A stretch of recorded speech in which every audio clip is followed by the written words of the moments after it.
श्रीरामचन्द्र कृपालु भज मन हरण भव भयदारुण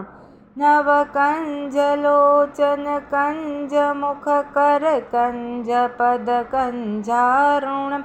कंदर्प अगणित अमित छवि नवनील नीरद सुंदरम पटपीत मानहु तड़ित रुचि सुचि नौमि जनक सुतावरम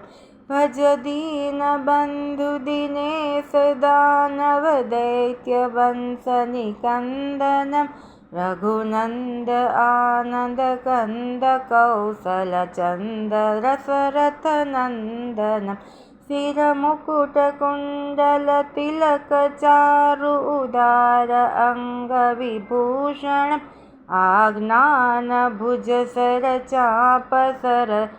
संग्राम चित खर दूषणम श्रीरामचंद्र